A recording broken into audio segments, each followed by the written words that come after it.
जय माता दी। एक बार फिर से स्वागत है आपका अपने YouTube चैनल में। आज आप सुनेंगे माँ काल रात्रि की कथा, पूजन मंत्र, आरती और सबसे अंत में क्षमा याचना।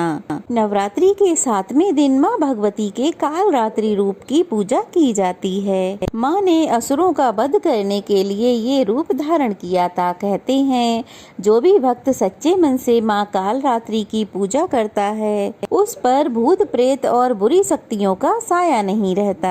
माँ काल रात्रि का रूप अत्यंत भयानक है और इनका रंग अंधकार की जैसा एकदम काला है। इनके केस सदा बिखरे हुए रहते हैं और कंठ में ये बिजली की चमक वाली माला धारण करती हैं। माँ काल रात्रि के 3 नेत्र ब्रह्मांड की तरह विशाल और अत्यंत गोल हैं, जिनमें से बिजली की तरह किरणें निकलती रहती हैं। इनकी नाक से श्वास तथा निश्वास से अग्नि की भयंकर ज्वाला निकलती रहती है। माँ का ये भय उत्पन्न करने वाला स्वरूप केवल पापियों का नाश करने के लिए है, केवल शत्रुओं के मन में भय पैदा करने के लिए है। माँ काल रात्रि का रूप भले ही भयानक और विकराल हो, परंतु ये अपने भक्तों को सदैव ही शुभ फल प्रदान करने वाली होती हैं, इसीलिए इन्हें शुभांकरी भी कहते हैं।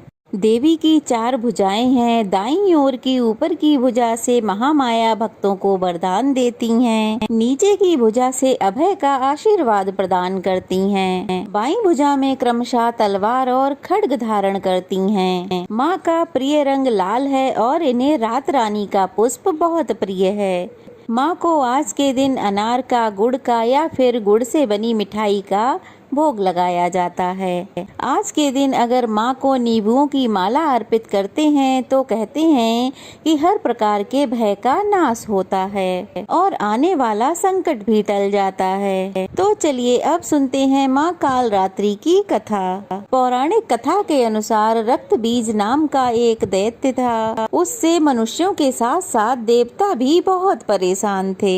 रक्त बीज दानव की यह विशेषता थी कि जैसे ही उसके रक्त की बूंद धरती पर गिरती तो उसके जैसा ही एक राक्षस और बन जाता था, जिससे सभी देवता भयभीत हो गए और वह भगवान शंकर की शरण में पहुँचे। अब भगवान शंकर तो जानते थे कि उस दैत्य का वध केवल देवी पार्वती ही कर सकती हैं। तब उन्होंने देवी पार्वती से दैत्य का वध करने का अनुरोध किया। तब भगवान शंकर से देवी कहने लगी, हे प्रभु, आप मेरी ओर से दूत बनकर उस दैत्य के पास जाइए और उससे कहिए वह युद्ध के लिए उपस्थित हो, और उनके अलावा जो कोई भी अन्य दैत्य वहाँ युद्ध करने के लिए तत्पर हो उनसे भी कहिए। जो तुम्हें अपने जीवित रहने की इच्छा हो तो त्रिलोकी का राज्य इंद्र को दे दो। देवताओं को उनका यज्ञ भाग मिलना आरंभ हो जाए और तुम पाताल को लौट जाओ। किंतु अगर बल के गर्भ से तुम्हारी लड़ने की इच्छा है तो फिर आ जाओ। तुम्हारे मांस से मेरी योगिनियां तृप्त होंगी, क्योंकि देवी ने भगवान शंकर को उस समय दूत के कार्य में नियुक्त किया था, इसलिए वह संसार में शिव दूती के नाम से भी विख्यात हुई। भगवान शंकर से देवी का संदेश पाकर उन दैत्यों के क्रोध का कोई आर पार ना रहा और वह उस स्थान पर आ पहुँचे जहाँ देवी विराजमान थीं। वहाँ पर देवी से युद्ध करने के लिए रक्त बीज के साथ साथ शुंभ और निशुंभ भी आ पहुँचे। युद्ध के मैदान में आते ही वह दैत्य देवी पर शक्तियों और बाणों की वर्षा करने लगे। देवी ने उनके फेंके हुए बाणों, फरसों, त्रिशूलों को अपने त्रिशूल से काट डाला और काली देवी उस देवी के साथ आगे खड़ी होकर शत्रुओं को त्रिशूल से विदीर्ण करने लगी और खड्ग वाहन से वो चलने लगी। वहाँ पर देवी पार्वती के शरीर से दिव्य शक्तियाँ निकली, जो सभी दैत्यों का वध करने के लिए तत्पर हो रही थीं। ब्रह्माणी जिस तरफ दौड़ती थी उस तरफ अपने कमंडल का जल छिड़ककर दैत्यों के वीर्य और बल को नष्ट कर देती थीं। इसी प्रकार माहेश्वरी त्रिशूल से, वैष्णवी चक्र से, अत्यंत गोप वाली कौमारी शक्ति द्वारा असुरों को मार रही थीं। शिव दूती के प्रचंड अट्टहास से कितने ही दैत्य भयभीत होकर पृथ्वी पर गिर पड़े और उनके गिरते ही वह उन्हें भक्षण कर गईं। इस तरह क्रोध में भरे हुए मातृगणों और तरह तरह के उपायों से बड़े बड़े असुरों को मरता हुआ देखकर राक्षसी सेना युद्ध के मैदान से भाग खड़ी हुई और उनको इस प्रकार युद्ध से भागता हुआ देखकर रक्त बीज नामक महापराक्रमी राक्षस क्रोध में भरकर युद्ध के लिए आगे बढ़ा। उसके शरीर से जैसे ही रक्त की बूंदें जमीन पर गिरती, तुरंत वैसा ही बलवान उसके ही जैसा शरीर वाला दूसरा रक्त बीज उठकर खड़ा हो जाता। रक्त बीज गदा हाथ में लेकर ऐन्द्री के साथ युद्ध करने लगा। जब ऐन्द्री शक्ति ने अपने वज्र से उसको मारा तो घायल होने के कारण उसके शरीर से बहुत सा रक्त बह निकला और उसकी प्रत्येक बूंद से उसके ही समान बलवान और महापराक्रमी अनेकों दैत्य भयंकर रूप से प्रकट हो गए। वह सबके सब दैत्य रक्त बीज के समान ही बलवान तेज वाले थे। वह भी भयंकर अस्त्र शस्त्र लेकर देवियों के साथ युद्ध करने लगे। जब ऐन्द्रिय के वज्र प्रहार से उसके मस्तक पर चोट लगी और रक्त बहने लगा तो उसमें से हजारों ही पुरुष वहां पर उत्पन्न हो गए। वैष्णवी ने चक्र से, ऐन्द्री ने गदा से रक्त बीज को चोट पहुंचाई और फिर वैष्णवी के चक्र से घायल होने पर रक्त बीज के शरीर से जो रक्त बहा उससे हजारों महाअसुर उत्पन्न हो गए, जिनके द्वारा यह संपूर्ण जगत व्याप्त हो गया। फिर कौमारी ने शक्ति से, बाराही ने खड्ग से और महेश्वरी ने त्रिशूल से उसको घायल कर दिया। इस प्रकार क्रोध में भरकर उस महादैत्य ने सभी शक्तियों पर अलग अलग प्रहार किया और माताओं ने भी शक्ति तथा शूल से उसे बार बार घायल किया। उससे देखते ही देखते सैकड़ों महादैत्य उत्पन्न हो गए और इस प्रकार उस रक्त बीज के रक्त से उत्पन्न हुए असुरों से संपूर्ण जगत व्याप्त हो गया, जिससे देवताओं को बड़ा भय हुआ। देवताओं को भयभीत देखकर देवी चंडिका ने काली से कहा, हे चामुंडे, अपने मुख को बड़ा करो और मेरे शस्त्राघात से उत्पन्न हुए इन रक्त बिंदुओं को और रक्त बिंदुओं से उत्पन्न हुए इन असुरों को अपने इस विशाल मुख से भक्षण करती जाओ। इस प्रकार रक्त बिंदुओं से उत्पन्न हुए महादैत्यों को भक्षण करती हुई तुम इस युद्ध भूमि में विचरो और इस तरह से रक्त क्षीण होने से यह रक्त बीज दैत्य नष्ट हो जाएगा। तुम्हारे भक्षण करने के कारण अन्य दैत्य उत्पन्न नहीं होंगे। देवी काली से ऐसा कहकर देवी चंडिका ने रक्त बीज पर अपने त्रिशूल से प्रहार कर दिया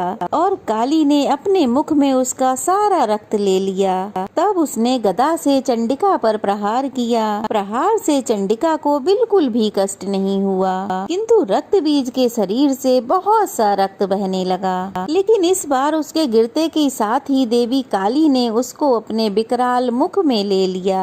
काली के मुख में उस रक्त से जो असुर उत्पन्न हुए उनको उनने तुरंत ही भक्षण कर लिया और रक्त को पीती गईं। और फिर देवी ने रक्त बीज को, जिसका की रक्त काली ने पिया था, चंडिका ने उस दैत्य को वज्र, बाण, खड्ग और वृष्टि इत्यादि से मार डाला। हे राजन, अनेक प्रकार के शस्त्रों से मारा हुआ और खून से वंचित वह राक्षस पृथ्वी पर गिर पड़ा। हे राजन, उसके गिरने से देवतागण अत्यंत प्रसन्न हुए और माताएं उन असुरों का रक्त पीने के पश्चात उद्यत होकर नृत्य करने लगीं। इस प्रकार देवी काली ने रक्त बीज नामक राक्षस का वध कर दिया। ये थी माँ कालरात्रि की कथा। अब जानते हैं पूजन मंत्र, आरती और क्षमा याचना। माँ कालरात्रि की पूजा का मंत्र, ओम देवी कालरात्राय नमः। माँ का स्तुति मंत्र, या देवी सर्वभूतेषु माँ कालरात्रि रूपेण संस्थिता, नमस्तस्यै नमस्तस्यै नमस्तस्यै नमो नमः। अब करते हैं माँ की आरती। ओम जयति जय काल रात्रि, मैया जयति जय काल रात्रि, दुष्टों की संहारिणी, सुखों की माँ दात्री। ओम जयति जय काल रात्रि, रूप भयंकर माँ का, दुष्ट सदा कांपे, भक्त सदा हर्षावे, रिद्धि सिद्धि बे पावे। ओम जयंती जय महाकाली, महामाई तुम जग की दयामयी हो माँ, भैरवी भद्रकाली चामुंडा कई नामा। ओम जयंती जय महाकाली। सप्तम नवरात्रि में साधक करता ध्यान, सिद्धियां भक्त जन पावे मिटता हर अज्ञान। ओम जयंती जय महाकाली। खड़ग धारिणी मैया बर मुद्रा धारी, सृष्टि करे नित आरती गुण गावे नर नारी। ओम जयंती जय महाकाली। सर्व जगत है मैया तुमसे प्रकाशित है, कर दो कृपा है मैया हम सब याचक हैं। ओम जयंती जय महाकाली। भूत प्रेत डर भागे मैया जब तुम हो आती, शत्रु भय न सतावे करुणा हो माँ बरसाती।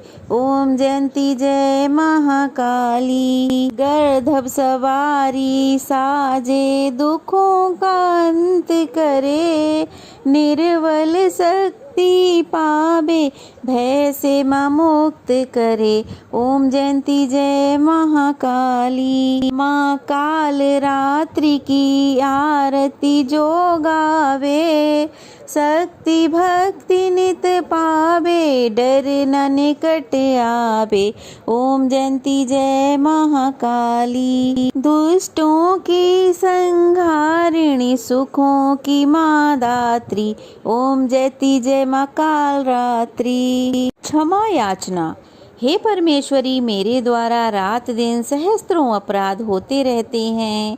आप अपनी भक्त समझकर मेरे उन अपराधों को कृपा पूर्वक क्षमा करो।